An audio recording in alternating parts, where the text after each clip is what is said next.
পাখিটা উড়ছে আকাশে, দেখতে ভারী চমৎকার। এত সুন্দর দৃশ্যগুলো কার না ভালো লাগে।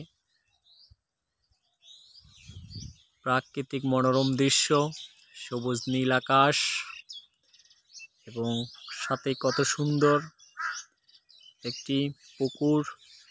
পুকুরের চারপাশ অনেক সুন্দর, কত সুন্দর পাখির ডাক, পাখিরা কিচিমিচি করছে। এত সুন্দর একটি পরিবেশে এসে আমারও খুব ভালো লাগছে। আপনাদেরও ভিডিও দেখে আশা করি ভালো লাগবে।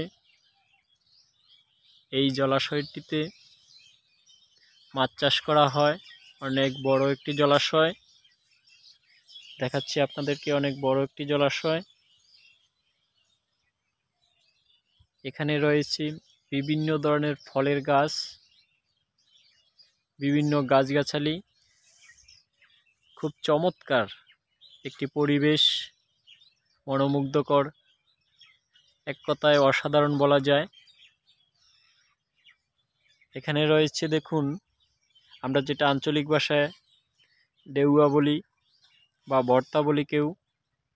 আর এখানে খেজুর গাছ, কলা গাছ, তাল গাছ, পেঁপে গাছ, বড়ই গাছ, তারপরে আরও অনেক অনেক গাছ রয়েছে, বেল গাছ রয়েছে।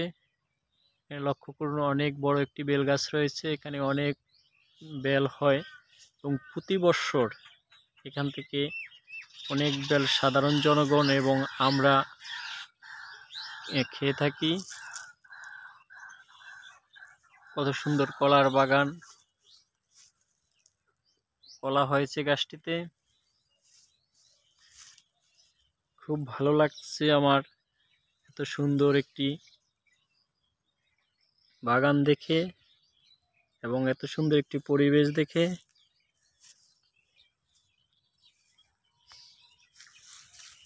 কিছু কলা কাটা হয়েছে, এটা হলো আমার কলার বাগান বা আমার ঘের। দেখুন কত সুন্দর, একেবারে ফরমালিন মুক্ত কলা। এত সুন্দর একটি আবহাওয়া বা পরিবেশ, সবুজ গাছপালা, খুবই চমৎকার। এটার চারপাশে এরকম চওড়া বাঁধের মতো রয়েছে, যেটাকে আমরা পুকুরের পাড় বলি।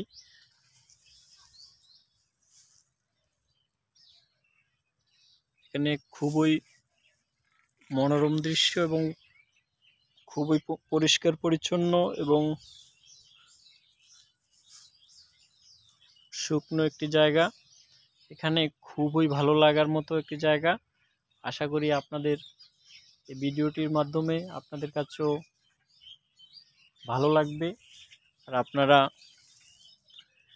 যদি আমাকে উৎসাহ উদ্দীপনা দেন, আর এই ভিডিওটির শেষে যদি আপনাদের ভালো লাগে, অবশ্যই আপনাদের মতামত কমেন্ট বক্সে বলে যাবেন। আর আপনাদের সকলের জন্য ভালোবাসা রইল, শুভেচ্ছা রইল, আন্তরিক অভিনন্দন রইল। সকলে আমার জন্য আশীর্বাদ করবেন। আর আমার প্রিয় বন্ধু বান্ধব সকলের জন্য আমার আশীর্বাদ রইল। সকলে ভালো থাকবেন এবং সুস্থ থাকবেন। সকলকে অসংখ্য অসংখ্য ধন্যবাদ ও কৃতজ্ঞতা জ্ঞাপন করছি। সবাই ভালো থাকুন।